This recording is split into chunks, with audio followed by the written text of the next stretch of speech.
que ustedes conozcan pues la morfofisiología, porque de acuerdo a eso se va a tomar el tiempo más adelante cuando ustedes sean ya internos de poder verificar sobre todo la anatomía de los órganos pélvicos, tanto externo e interno, por no olvidar que el ginecólogo en este caso no solamente es reparar útero, trompas o mejorar ello, ¿no?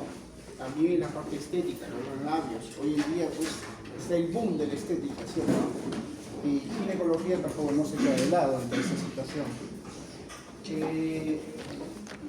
Y en la parte pues, de los ciclos normales tiene que ver bastante, sobre todo con el inicio de la secreción de la hormona, ¿no? Y el órgano que orquesta todo esto inicia, ¿no? Y cómo es la retroalimentación negativa y positiva, cuál es la diferencia entre ambas, qué hormonas están implicadas en estimular el útero o contraerlo, ¿no? Qué hormonas cumplen una función de reemplazo ante el defecto o la disminución de otras hormonas. Todo eso vamos a ir explicando, ¿sí? Lo que yo quiero que se centren, estén concentrados en el tema y ya no tendría necesidad de leer ni nada por el estilo, porque eso es algo muy didáctico. Creo que no hay el punterito, ¿no?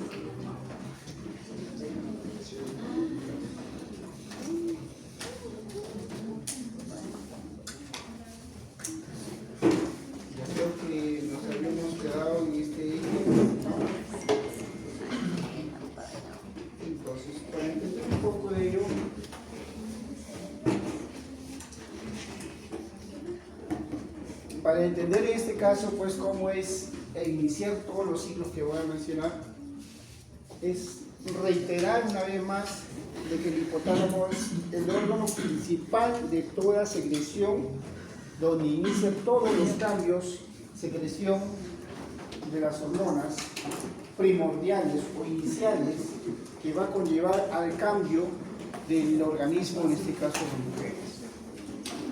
A nivel del núcleo acuático, ¿no?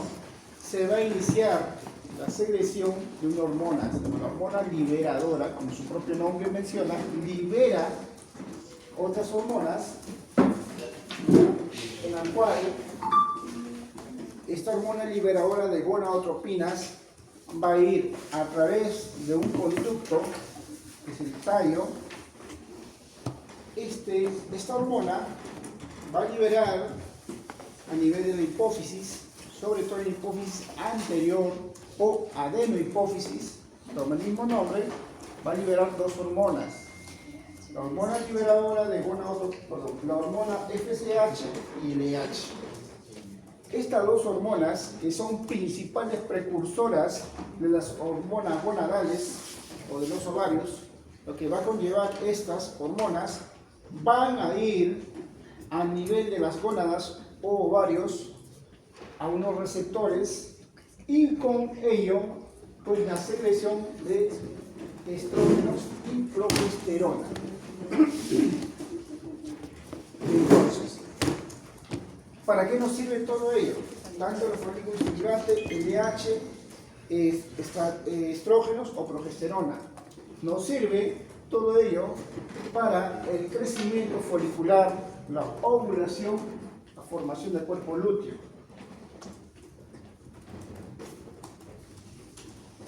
Entonces, aquí algo a grandes rasgos, mencionar de que este eje es importante y poder explicar los ciclos, tanto ováricos, ciclo menstrual, que va a conllevar en una persona femenina. Podrán ver, y lo mencioné, que en la hipófisis anterior es donde se libera estas dos hormonas. Y cada una de ellas tiene una función o estimulación a nivel del ovario, tanto la FSH, que va a estimular las células de la granulosa, y la LH va a estimular la TEC. Ya en los ovarios, esta estimulación va a conllevar a la secreción de estrógeno y progesterona. Cada uno de ellos con una función específica. Ojo que no solamente hay secreción de estrógeno y progesterona, hay otros tipos de hormonas, que es mínimo el porcentaje, pero sin embargo, quien tiene mayores relevancias en los cambios de los ciclos ya mencionados son los estrógenos y progesterona.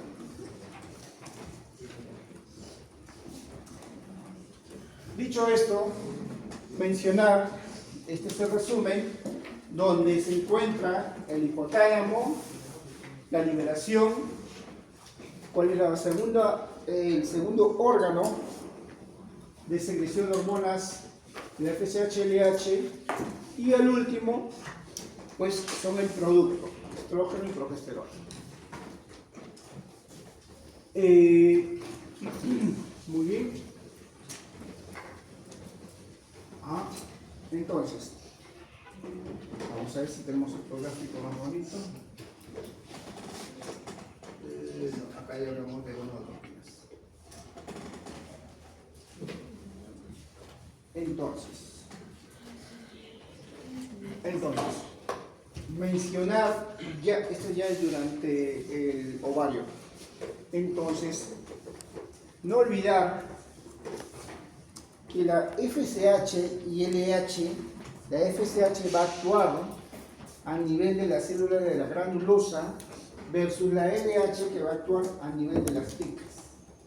Esto a través de una enzima aromatasa que va a convertir ello en estrógeno.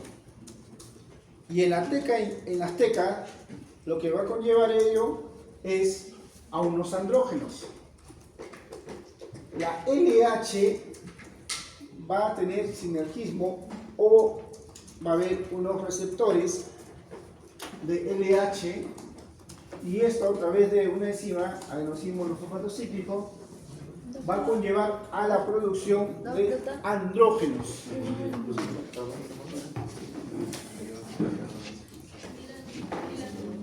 Entonces, tener en cuenta que estos andrógenos a su vez van a ir a la célula de la granulosa para la conversión al final de estrógeno.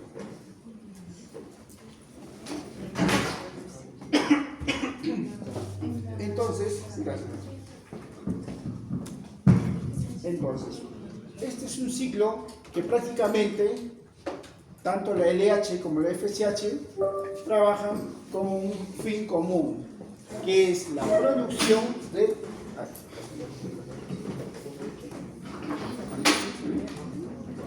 Hola. Hola, hola, hola. Gracias. Gracias.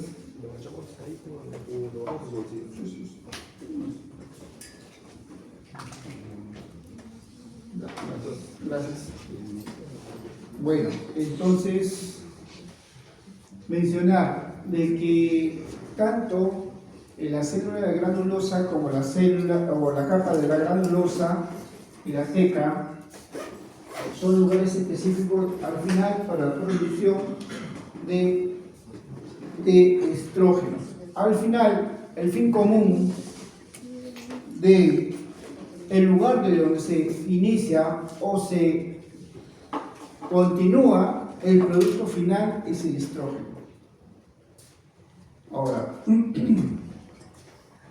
mencionar también de que el colesterol es una de las precursoras del cual se llega a formar estrógenos. Cuando hablo de estrógenos, estoy hablando de una gama de familias, no netamente estradiol. Es diferente hablar estradiol, estriol y estrona. Los tres son estrógenos. ¿Sí? Oh.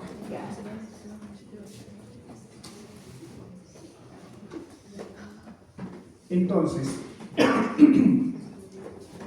le estaba mencionando de que el colesterol en la parte externa de nuestro organismo va a conllevar a la formación de unos andrógenos, en la pregnenolona. Esta pregnenolona puede llegar a formar la progesterona a nivel de las gónadas. Sin embargo, esta pregnenolona también puede llegar a formar a la dihidroepiandrosterona. ¿Dónde? Esta se llega a producir en los testículos o en la glándula suprarrenal. No olvidar que la progesterona se va a transformar, o hay también andrógenos a nivel gonadal. Entonces, muchos preguntarán, doctor, ¿pero por qué la mujer tiene testosterona? La mujer tiene testosterona, sí lo tiene, en un grado menor, pero hay. ¿Y qué ayuda la testosterona? Ayuda justamente para el fortalecimiento muscular y óseo, aumento del líbido. Son funciones específicas de la testosterona en la mujer. Y esa testosterona, o este andrógeno, se va a convertir en estradiol por la enzima aromatasa. Y esta androstenediona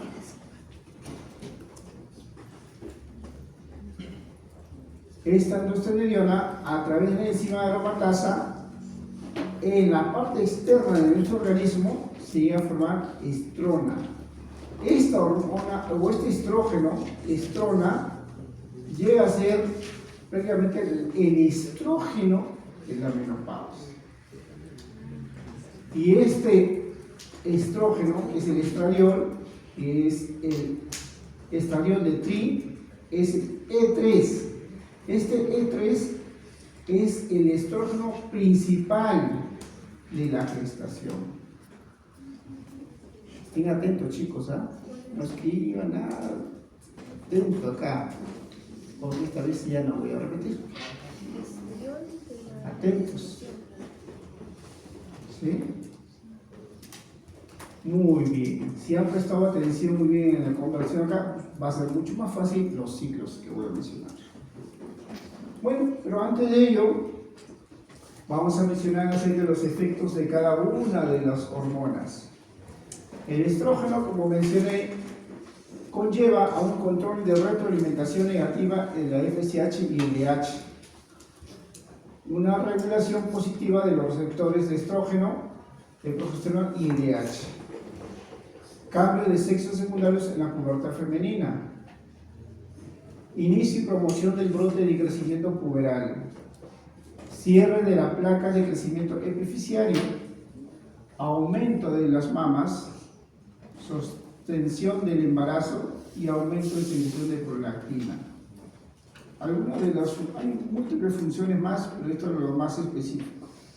La progesterona, lo vimos, la retroalimentación negativa de secreción de FSH y LH durante la fase lútea, producción del moco cervical, mantener el embarazo, que incluye la capacidad de inhibir la respuesta mediadas por células linfocitos T, que permite a que el cuerpo tolere el estado de antígeno externo al feto. Aumento de las mamas y aumento de la temperatura. Bueno, igual, ¿qué función tiene pues los estrógenos a nivel de los genitales externos o genitales internos? A nivel de la vulva, una acción trófica sobre la vulva. A nivel de la vagina, una acción proliferativa. A nivel del cuello uterino, aumento del conducto endocervical. En el endometrio, crecimiento y proliferación. En el miometrio, induce crecimiento uterino. Las trompas, una función de estimulación de las contracciones. En las mamas, el aumento del volumen del mismo. Desarrollo de caracteres sexuales secundarios. Muy bien, efectos corporales en el estrógeno. Estos estrógenos, como mencioné al inicio, actúan sobre el metabolismo de los lípidos. Esto va a conllevar a vasodilatación por una producción de prostaglandinas y prostaciclina, producción de retención de agua y sodio, aumento de la síntesis de proteínas en el hígado, activación de la eritropoyesis, acción antibacteriana, estimula el tono parasimpático, actúa sobre el sistema hipotálamo-hipófisis modulando algunas respuestas hormonales. Efectos protectores óseos, efectos estimulantes sobre los estados de ánimo y efectos sobre el sistema nervioso central. Efecto de la progesterona, modula la actividad de los canales de cationes de espermatozoides, disminución del espesor vaginal y aumento de la descamación de capas superficiales. Induce secreción cervical escasa. La progesterona induce cambios secretores en el epitelio y las glándulas. Tiene una acción sedante sobre la musculatura uterina. Induce los cambios secretores de células del epitelio tubárico. En la segunda fase secretora del ductus mamario induce a través de dilatación. Incremento de temperatura central durante la ovulación. La otra función es también un agente antiinflamatorio y reduce la actividad de la vesícula biliar.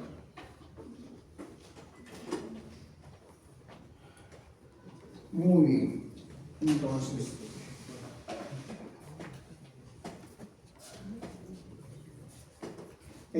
aquí ya vamos a entrar de lleno a los ciclos.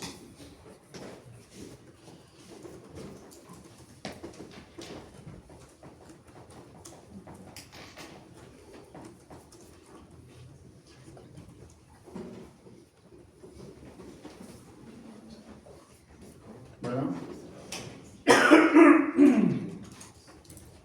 A ver, ciclo menstrual. Mencionar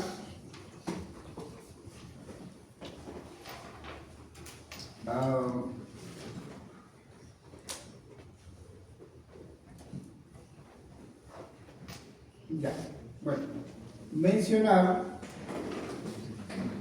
que por lo general el ciclo menstrual llega a durar alrededor de los 28 días.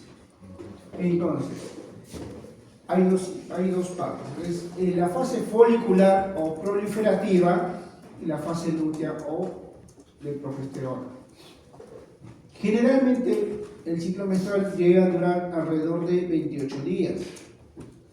Sin embargo, la menstruación suele ser alrededor de 3 a 5 días, por línea general.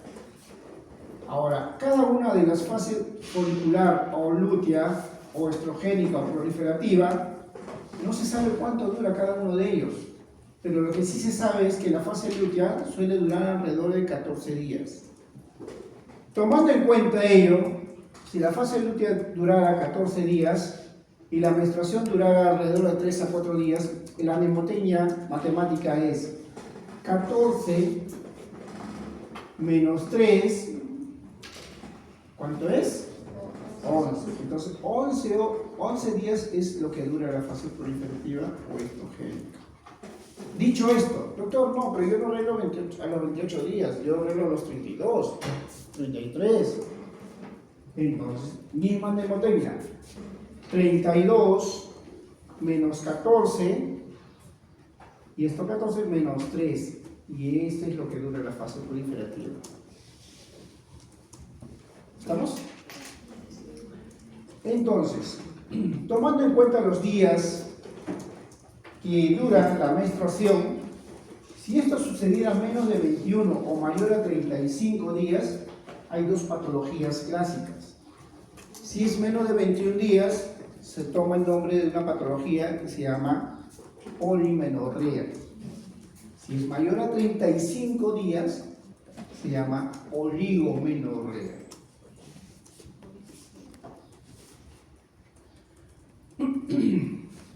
Durante esta fase de menstruación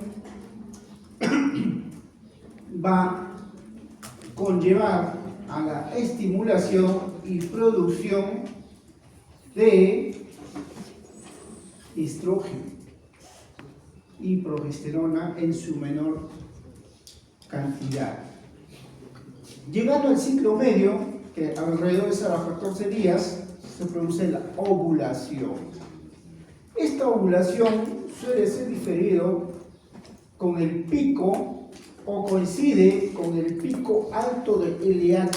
No olvidar que durante la ovulación entre la FSH y LH, quien más alza o tiene mayor relación con la ovulación es la LH.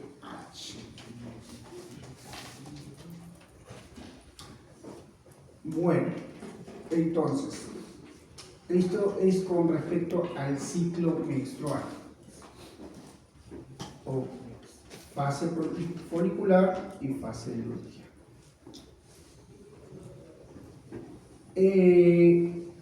La LH y la FSH, como mencionaba, los dos llegan a un nivel en la fase proliferativa. Solo estoy hablando de FSH y LH. Y durante la ovulación, que suele ser alrededor de la mitad del ciclo o los 14 días, quien se dispara o hace el pico más alto es la LH. ¿Sí? Y si hablamos de estrógeno y progesterona, el estrógeno es quien predomina en la primera fase y la progesterona llega a predominar en la segunda fase. ¿Qué sucede aquí en la primera fase?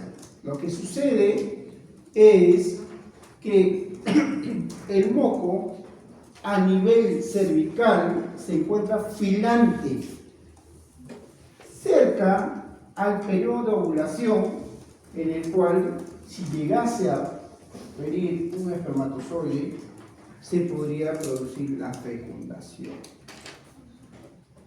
A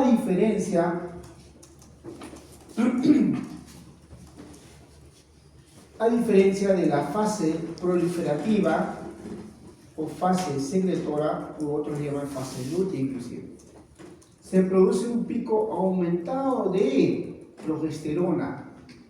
La progesterona viene a ser, como su propio nombre menciona, pro de procrear o pro embarazo. Entonces, esta progesterona, a diferencia de la primera etapa, que era filante, el moco llega a ser un moco mucho más denso.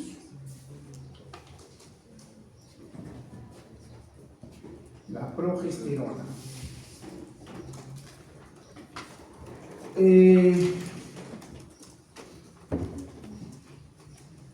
el ciclo ovárico, de igual forma, cuando en el ciclo ovárico o folicular, en su primera etapa temprana, lo que va a producir que a nivel del hipotálamo, igual estimulación de ambas hormonas, gonadotropinas, folículo estimulante y luteinizante, y la producción de FSH y LH. ¿Sí? ¿Lo tenemos? En esta fase folicular temprana. ¿Qué sucede?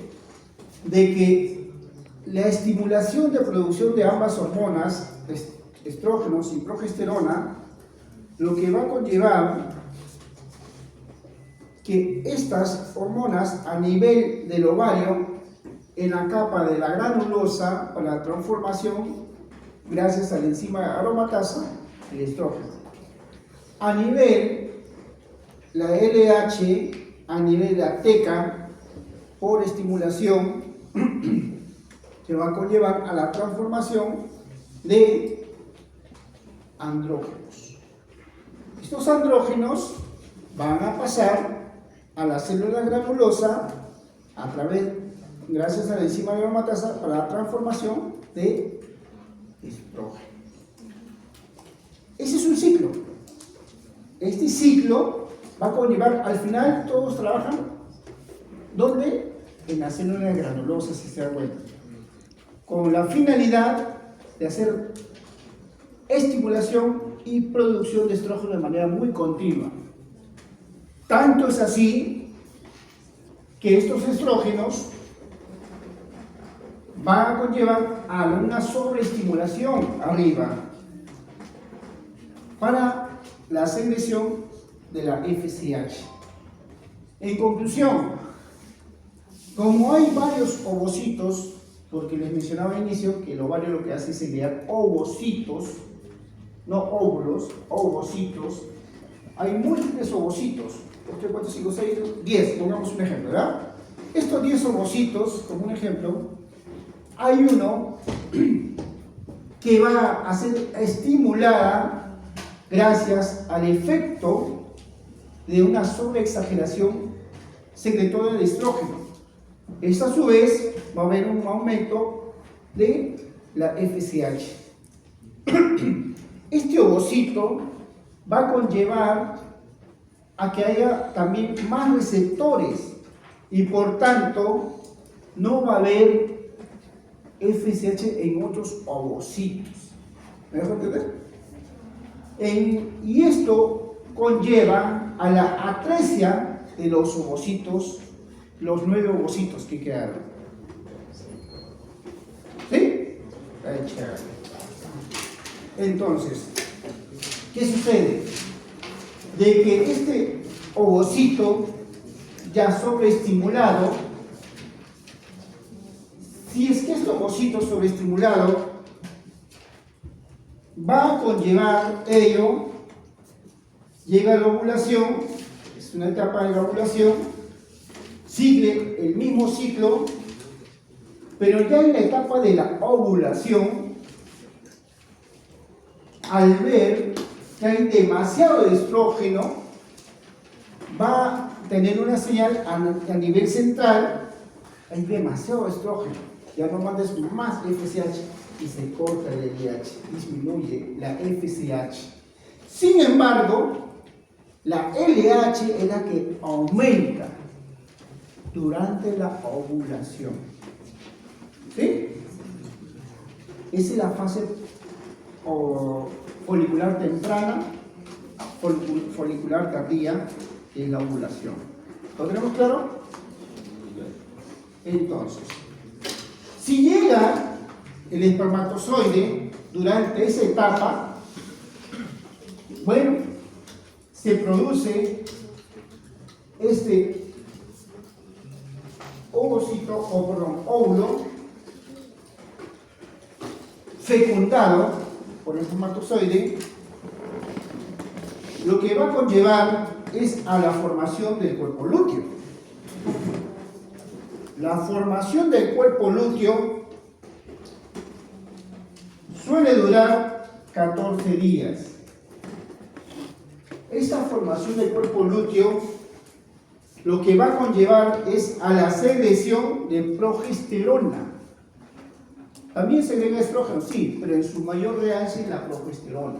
Mencioné que la progesterona, como su propio nombre menciona, es de progestación. Va a preparar al endometrio para albergar al blastocisto en futuro. Este cuerpo lúteo suele durar alrededor de 14 días.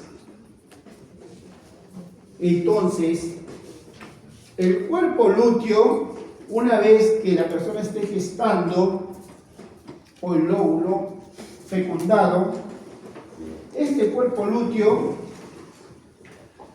va a ser la de madre al futuro feto o embrión, la cual va a ayudar solo en los 3 primeros meses. 3 primeros meses. Por la producción del beta-HCG que se produce en el sincitio toxovasto. pestañas y cejas, que ahí va a venir 5 o 6 preguntas de lo que todo he hablado. Entonces, si el cuerpo lúteo va a ayudar al futuro embrión o lóbulo fecundado en los 3 primeros meses de gestación, ¿quién entonces haría el reemplazo después de los 3 primeros meses? Sería la placenta. Ok, hasta ahí. Doctor, nunca vino el espermatozoide. Nunca vino. Ok. Igual se formó el cuerpo lúteo. Pero al ver de que no había estimulación a través del espermatozoide, este cuerpo lúteo se iba a apreciar, ¿no? Se aprecia y esto empezamos un nuevo ciclo. Otro ciclo. ¿Sí?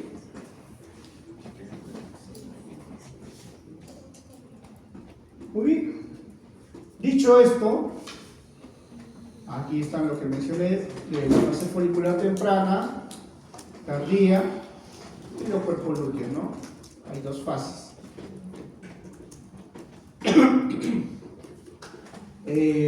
Hipotálamo hipófisis, el ciclo hormonal, que mencionaba en qué etapa cada uno de ellos aumenta. El ciclo menstrual, mencionar que en la primera etapa es un tejido más delgado, sin embargo, ya en la segunda fase puede ser más gruesa, porque conlleva pues con secreción de moco o colágeno en esta zona. Bueno, la FSH realiza el reclutamiento y crecimiento de los folículos ováricos, al igual que la selección de folículo dominante. La LH induce la ruptura folicular y produce el cuerpo lúteo. El estradiol y progesterona son producidas en los folículos y el cuerpo lúteo. La FSH y LH producen proliferación y diferenciación del endometrio para facilitar la implantación del embrión y la fertilización que tuvo lugar. Bueno, un poquito de lo que hemos hablado, ¿no? La fase folicular y la fase lútea. En la fase folicular, bueno, todo lo que ya hemos hablado, mencionado, de la conversión del folículo. La fase lútea de igual manera.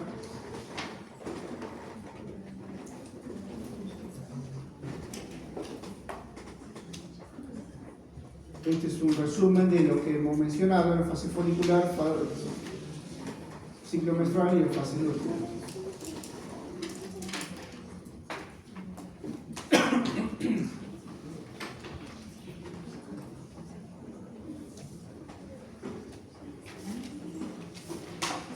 Bueno, acá vamos a hablar ya de otro tema, que es los cambios que hay a nivel de la pubertad.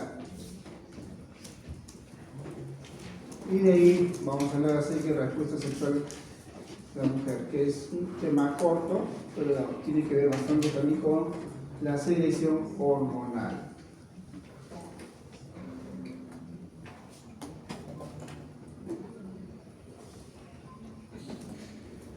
Muy bien, chicos. Estamos hasta las 11, ¿no, Dylan? Sí, doctor. 11 y media. 11. 10. 10. Vamos a sincronizarnos. Son 8 y media. Hemos terminado rápido. Pero lo bueno es que me he entendido. Eso me voy contento porque en esta primera lección me he entendido. Creo que he sido claro, ¿no? Más claro que no sé si puede hacerlo. Pero eso es importante. La verdad que cuando yo era estudiante, estos ciclos se me pasó bien tedioso. ¿Cómo va esto? ¿Por qué? No entendía nada. Y los gráficos eran peores de lo que hay ahora, ¿no? Estos gráficos son más simples. Entonces, eso es lo que, básicamente, lo que quiero que ustedes se lleven cuando algún familiar o alguien les pregunta, ¿no? ¿Por qué me viene la menstruación? ¿Por qué me dura mucho más tiempo? ¿Por qué menos? ¿Qué debo tener? ¿No? Porque es lo que van a preguntar en familia, ¿no? ¿Por qué me duele demasiado? ¿O por qué sangro demasiado? ¿O sangro menos todavía de los 3 días, un día nada más, no sé qué me está pasando en el ciclo menstrual, ¿no? Y aquí con propiedad puedes explicar, ¿no? Entonces, esa es la idea. No solamente con familiares, sino también cuando vayas tú a tu internado o quizás a otro colega, pero ¿por qué se produce esto? Tú con propiedad dices por esto, doctor, por esto y por esto. Sucede, ¿no? Con propiedad. Muy bien, entonces, chicos, son las 8:51. 10 minutos, a las 9 empezamos la clase. Dylan, ¿por qué hay menos alumnos en la pasada? Me he retirado la carrera, pero no aguanta. Muy difícil su clase.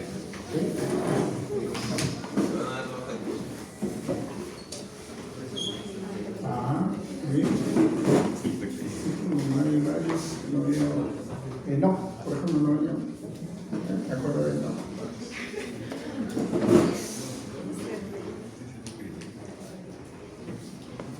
Muy bien. Bueno, prosiguiendo en las clases, vamos a ver, hay un tema principal que me han designado, que es los cambios que hay a nivel de la pubertad, ¿no? Esto tiene que ver bastante también con la síntesis hormonal, debido a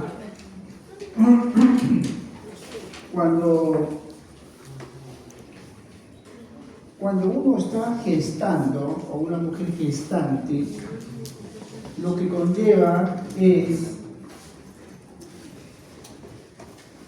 que hay una secreción hormonal que va a ser compartida,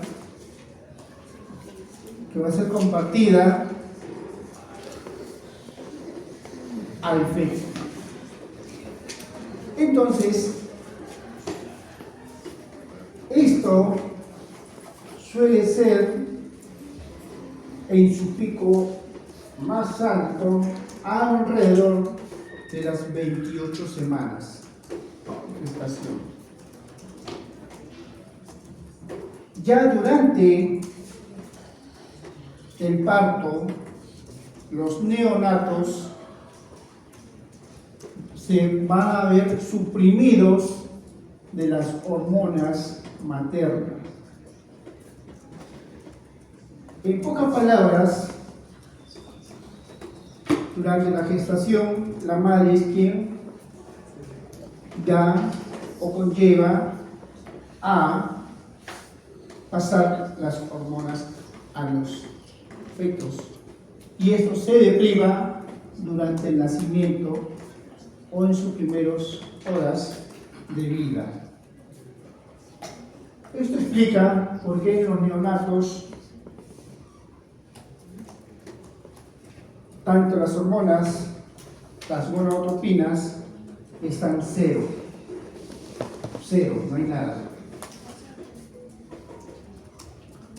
Porque aún no ha madurado el núcleo o el hipotálamo.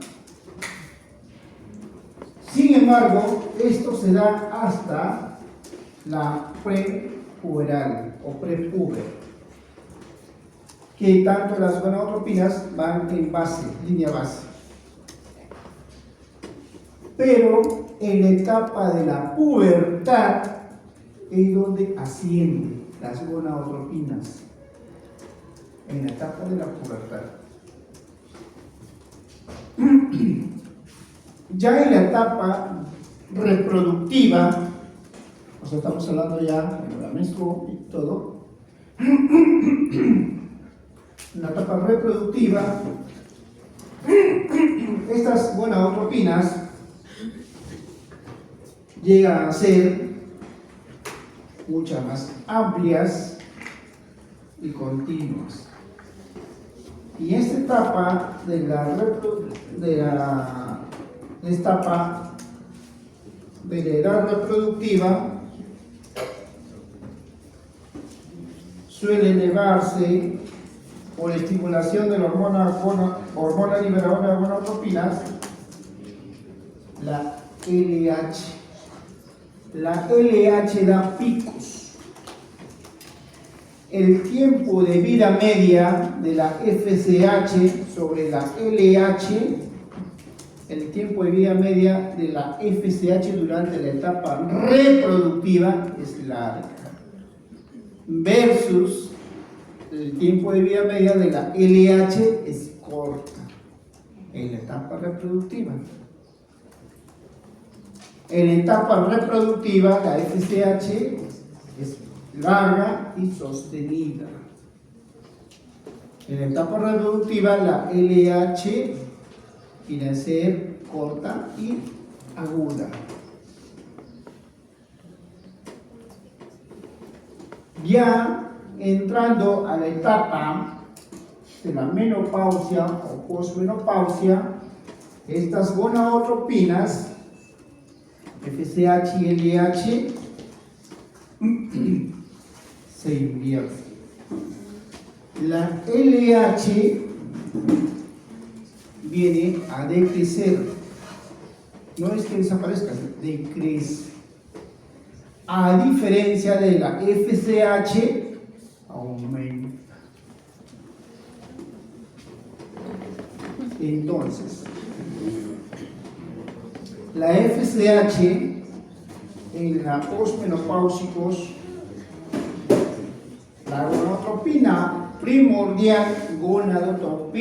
primordial en la etapa de posmenopausia viene a ser la FSH. El estrógeno frecuente durante la posmenopausia es estrona. Muy bien. Dicho esto,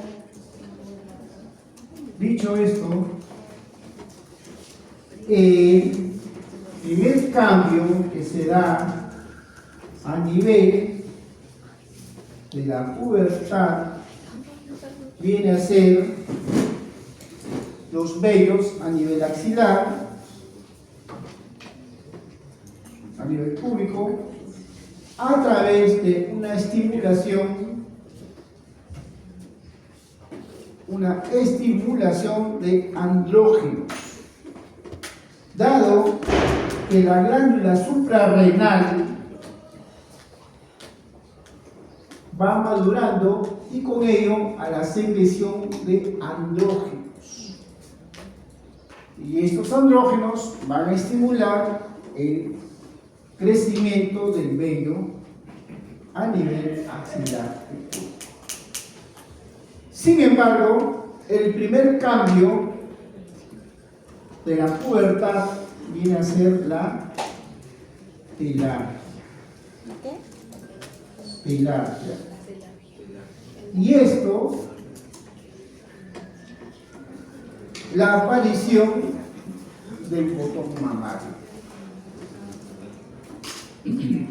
Posteriormente a la aparición del botón mamario, alrededor de un año aproximadamente, o año y medio, suele a producirse la menstruación.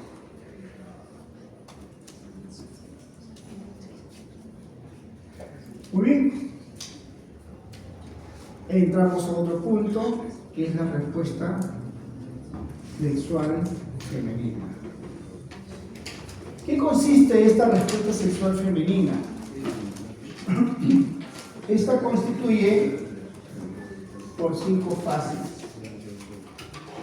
Por estimulación hormonal.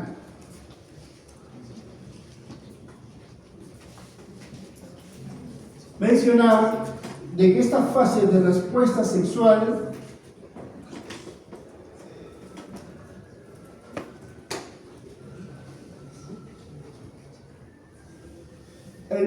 La primera fase tiene que ser la fase de deseo. En esta fase de deseo, lo que va a conllevar a una estimulación por estimulación sexual, va a haber cambios a nivel de todo el organismo. Ya en la etapa de excitación va a haber tanto cambios fisiológicos debido a que esto va a conllevar a la estimulación hormonal. No olvidemos que hemos mencionado que la progesterona, dentro de sus funciones, también está conllevar el líbido. ¿Se acuerdan? La primera función es justamente en esta etapa de excitación es donde hay mayor secreción de progesterona. Muy bien. Bueno, mencionar aquí que en esta fase comienza obviamente el aumento de lubricación vaginal, hay mayor afluencia de sangre en los genitales por vasodilatación,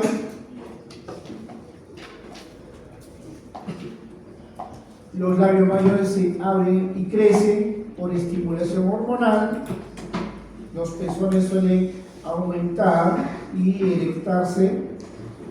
Asimismo, hay un aumento, aceleración del ritmo cardíaco y el respiratorio.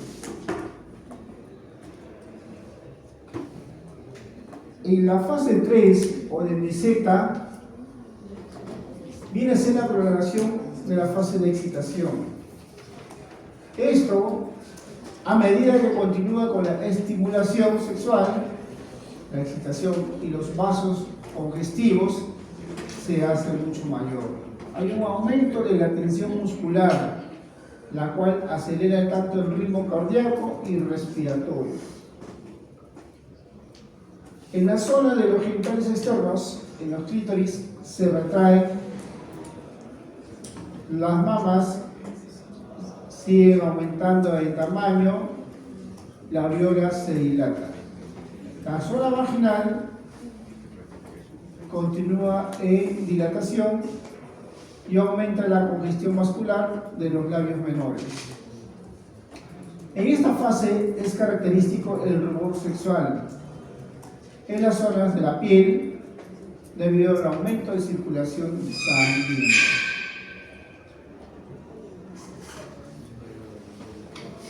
En esta etapa, en la cuarta etapa de la fase del orgasmo, viene a ser una sensación de un placer profundo, en la cual va a coincidir con el acné de la excitación con el coito. Las manifestaciones en cuanto al varón y mujer viene a ser casi lo mismo. En la fase del orgasmo en la mujer consiste en una serie de contracciones musculares entre 3 a 15 veces por segundo, que rodean a la vagina y la plataforma orgásmica y el útero. En la última fase, que es la fase de resolución, que da una sensación de relajación en todo el cuerpo, vuelve a un estado normal. En la mujer, el útero retorna a una posición de reposo, desaparece la coloración de los labios y la zona vaginal y el clítoris se reducen de tamaño y vuelven a su posición habitual.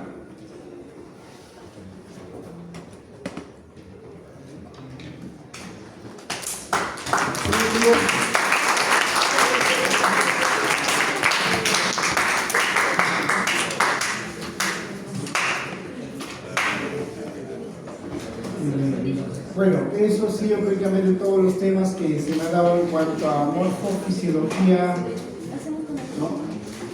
Es algo muy bonito y realmente quiero agradecer a los presentes y a los que no están de igual manera Espero que con sinceridad que hayan captado bien la clase, porque eso a mí me ayuda mucho porque sé que estoy llegando al alumno, ¿no? Y entonces es una manera muy diferente de poder dictar clases, ¿no? A diferencia, pues bueno, durante mi etapa universitaria, que era docente, no, muchas veces había falta de interacción y solo nos mandaban literatura para leer y nada, ¿no?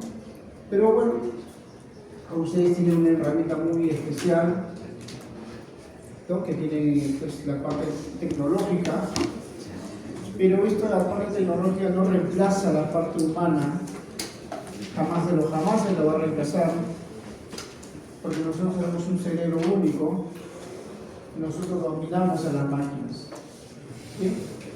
Y por tanto, no solo es buscar el resumen de lo que te da la parte de inteligencia artificial, sino es tratar de buscar y leer literaturas, libros, ¿no? Entonces, en ese entonces pues, se leía pues, el Petit Latagé, Petit Jacob, que eran compendios, no eran pues, resumen de resumen, ¿no? Eran compendios, y había 2 o 3 tomos. Y eso tendríamos que terminar prácticamente un curso de anatomía de todo el organismo, que duraba alrededor de 3 meses, o 3 meses más o menos, o 2 meses. Imagínense todos esos libros leer alrededor de 2 o 3 meses. Bueno, muchos decaían porque era pesado, pero sin embargo había una recompensa, que cuando tú lees libros, queda mucho más allá del 50%. Y si hay gráficos, mejor todavía. Siempre mi mnemotecnia cuando yo era estudiante, en la parte de anatomía sobre todo, o fisiología inclusive, lo que era es hacer gráficos. Hacía gráficos en el cual yo me podía entender. Yo los pegaba frente a mi cuarto, en la pared, y hasta en el techo inclusive los pegaba. Porque cada vez que yo salía a mis clases o X lugar, lo primero que me encontraba en la puerta es las clases graficadas. Y si me ponía a acostarme o dormir, o previo a eso, veía en el techo, estaban todas las clases resueltas. Esa era mi mnemotecnia cuando yo era estudiante. Al margen de leer el previo al tema, leía al previo al tema, y durante las clases no escribía absolutamente nada y me distraía con mis pares, nada, estaba concentrado y centralizado en lo que yo venía. Posterior a la clase, lo que hacía es solamente una mera repaso, nada. No me ponía a estudiar, solamente un mero repaso. Y ese era el secreto. Ya en la etapa, para prepararme para la especialidad, porque no ha sido fácil, hoy en día la competencia es ardua, muy ardua. Muy ardua la competencia.